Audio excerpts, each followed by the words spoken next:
What's up, guys? Welcome to Daily Dose of Reddit. This is your host, Zach, and today's subreddit is r/entitled parents. Alrighty, this story that I've been admittedly kind of excited about reading is entitled Mom Pisses Off Goat.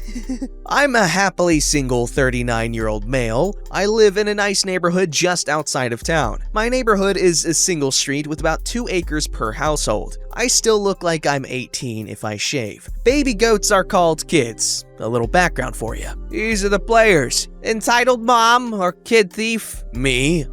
Deputy. Cool neighbors, I don't know how many there are. Sheriff. 2 weeks ago, my goats had 2 kids. I don't know if you've ever seen baby goats in person, but they are adorable. My male goat, Bruce, is an Arabian goat, and the female, Lily, is a fainting goat. They had a male and a female. The male is Sir Flopsalot, and the female is Esmeralda. If I knew how to post pictures, I would. I obviously love my animals. They actually did post pictures in the bottom if you want to go check it out. My neighbors love my animals as well. They feed my dog leftover steak any chance they see him outside. Their daughter visits the goats every day and has been so excited for the 2 new baby goats, she named them. Yesterday was like any normal Sunday. I usually take my dog for a car ride and then we walk in a local park for an hour or so. My cell phone rang and it was my cool neighbors alerting me to a random minivan sitting in my driveway by the garage. I live in eastern Tennessee. Minivans are not too popular. My neighbors were just letting me know that someone was sitting in my driveway. I wasn't expecting anyone and I don't know anyone with a minivan, so I told them that I didn't know anyone with a minivan and that I would be on my way back. I was about 30 minutes away. They rang back and said some lady got out and ran down to where I have my goat pen. I have my goat pen split at the moment to separate Bruce from the kids and Lily. Male goats sometimes play too rough with their kids out of jealousy. When I arrived home and pulled down into my driveway, I was met by Bruce standing on the hood of a beat-up looking minivan. Also, the sheriff and some police from the town were in my upper driveway parking area talking with some fat lady. I parked in my driveway behind the minivan and asked Bruce what he was doing out. Obviously, he didn't answer, but the fat lady came running over screaming at me that she was going to sue my parents and I needed to get them there right away. The sheriff and police officers were right on her heels and caught her before she made it to me. This may not be verbatim, but it's what I recall. You are in so much trouble. That goat attacked me. Then it destroyed my minivan. Get your parents here this instance. What the hell are you doing on my property? Sir, is this your goat? Yes, that's Bruce. This lady claims it attacked her in her car when she pulled into the driveway to turn around. My neighbors came out when they heard the commotion. She didn't pull in to turn around. She went down to the goat pen. We have it on video. I'll need to see that video. If she did go down to the pen, I'll also have it on video from the pen and from the house. Fat lady was sweating and starting to back up like she was gonna make a break for it. Backed right up into the deputy. The look on her face was of absolute horror. Could you put your goat away? No problem, give me a few minutes and I'll get the video recording for the pen while I'm down there. I put Bruce away and noticed that he had destroyed the fencing right by the gate to his side. I also noticed that the gate to the kid's side was unchained and Esmeralda was missing. I grabbed the SD card and ran up the hill screaming that I'm missing a baby goat. Where's my baby goat, you dog-faced bench? How dare you talk to me like that? Ma'am, if you know, now's the time to tell. I don't know what you're talking about. Look at my van, it's ruins. I'll need an ambulance after what that gosh done, not what she said, goat did to me. Bruce got out again and came charging back up the hill and climbed back on the hood of the van, screaming his head off. It dawned on me that maybe she put Esmeralda in her van, but the officers were quicker. Ma'am, open your van. Sir, control your goat. I'll try, but his fencing looks like he beat it all up in anger. I put my dog's harness on him and clipped him to the dog run. She kept giving excuses why she won't open her van, but we all knew the real reason. She opened her van finally, and the stench just rolled out of it. Oh my god, what is that smell? Scared baby goat crap, dumbass. You're lucky there are cops here. Your goats ruins my new van. You'll be hearing from my lawyer. You'll get to speak to him after we get you back to the station. Cuff her. I took Esmeralda back and checked to see if she was hurt. She wasn't, just scared. My neighbor's daughter carried her back down to the pen and I grabbed another panel to fix where Bruce broke out. The deputy took the crazy lady away. The sheriff and my cool neighbors came in to watch the security footage. Apparently, she snagged Esmeralda and was coming back for Sir Flopsalot when Bruce broke out. You could see her turn around and start waddling up the hill and Bruce charging right for her. She got nailed right in the hips. He got her again in the shoulder as she got up. She shoved Bruce down and tried to get into her van, but Bruce rammed her driver's side door. He then jumped/climbed on her hood and was tap dancing his anger out. We replayed her getting nailed in the hip many times. The sheriff was laughing. We were all laughing. Okay, that was a really funny story. Oh, that was a good one. I really liked that one. I give it the coveted rating of plus ultra.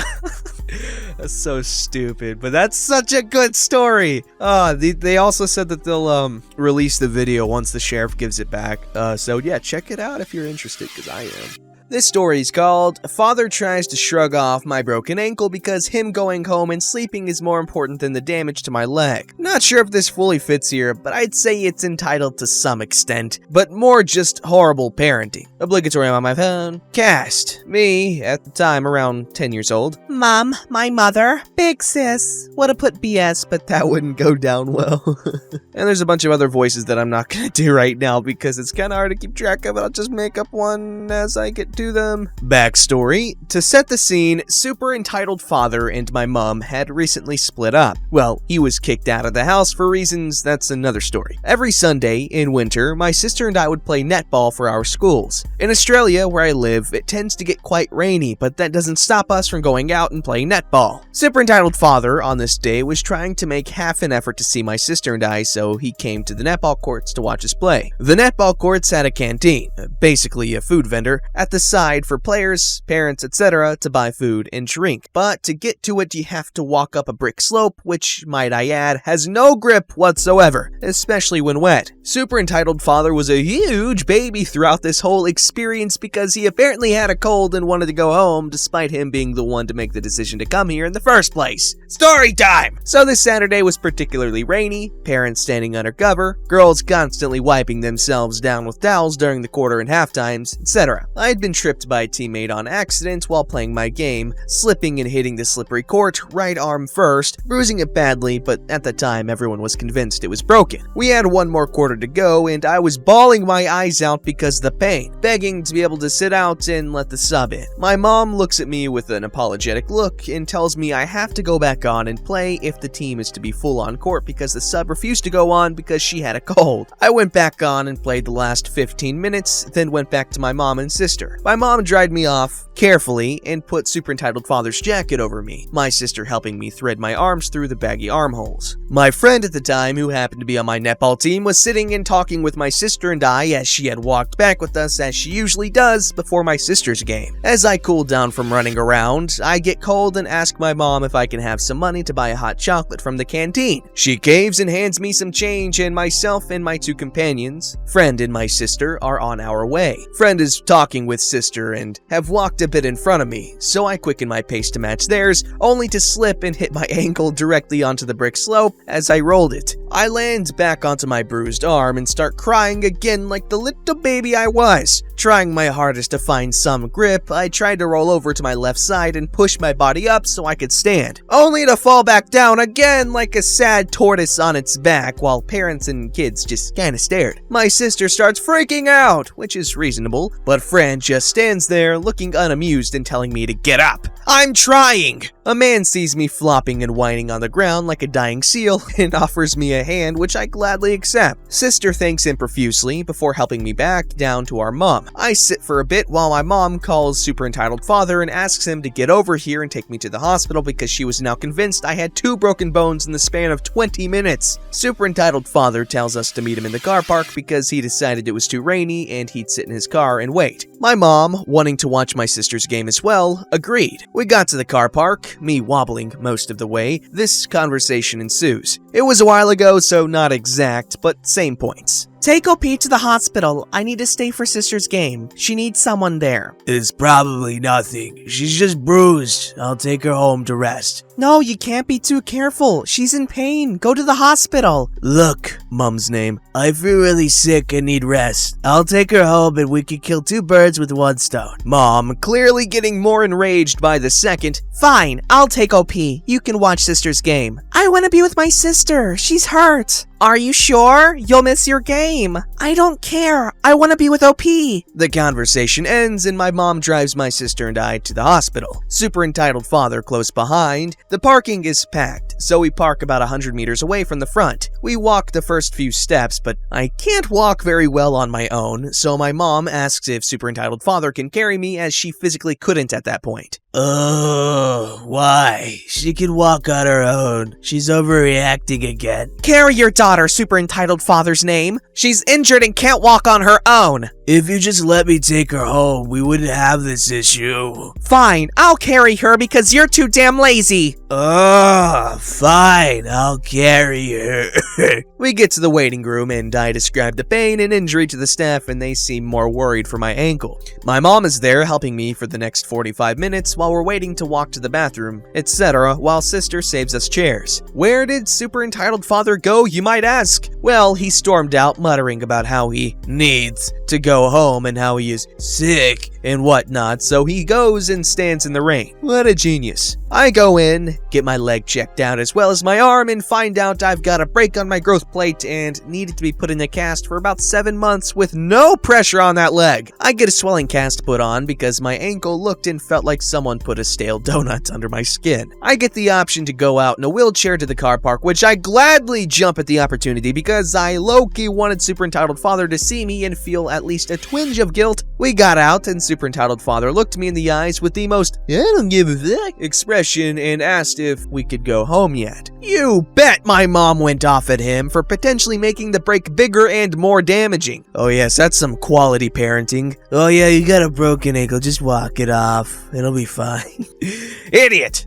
This story's called Entitled Mom in a Popular Coffee Store. I've always had a long-time curiosity as to why Karens love Buckstar, not real name of coffee store. This is an anomaly that will never be solved, I guess. Backstory. I do online school and wearing a band sweatshirt from the high school I went to the year before, which is not in Pennsylvania, but Florida. This is important. My mom dropped me off at Buckstar for a little bit to get me out of the house because I'm inside all day. She gave me some money and told me to get stuff done. I get a drink and sit down to start my work. Now, mom did drop me off in the dreaded AM hours, so I guess it is understandable with the conclusion that plagued this species of Karen. Story. And I guess cast. There's entitled mother, me, a high schooler wanting to graduate. Entitled kid, crotch goblin, doesn't have a big role in the story. Employee, saint who knows me decently well. I just got my drink and I'm on my laptop doing school and listening to my EDM playlist. Entitled mom and entitled kid sit down at a nearby table. They seemed normal, but I felt the burn of entitled mom's eyes on me and I struggled to ignore it. Dear God, lady, staring is rude. I turn up my music a little bit to that glorious point where you can't hear the outside world. Because of this, I didn't hear entitled mother trying to get my attention.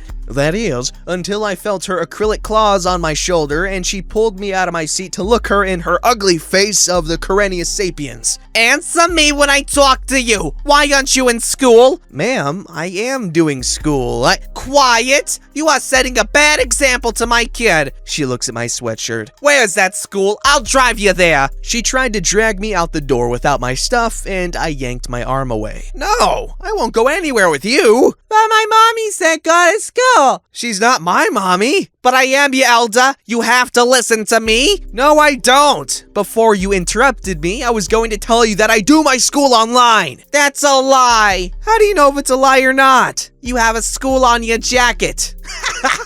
I start to laugh. Stop laughing. Where's that school and I'll drive you there.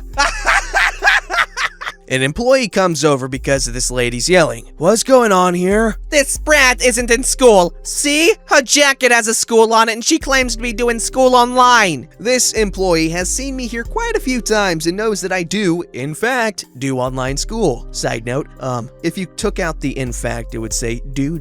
Back to the story. She does. I've seen her here a few times doing math and research papers. We've talked a few times. No! See that sweatshirt? That is a high school sweatshirt and I'll be driving her there.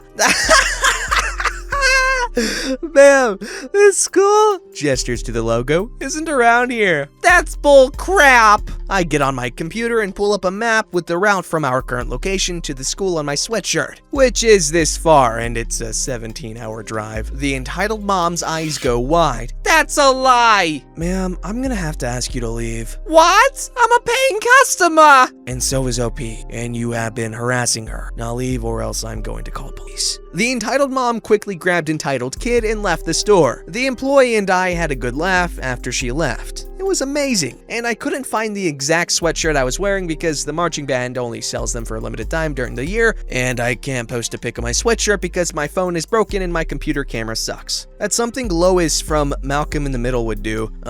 If you guys haven't seen Malcolm in the Middle, it's an amazing show. It's so funny. It's so funny. And it's got Bryan Cranston. But anyways, the whole, oh my god, I'm gonna take you to school. That's just like something Lois would do, except less crazy. But she was a caring mother, which is nice. Obviously, this is real life, so you can't really do stuff like that. But I think she was coming from a slightly good place, at least, maybe.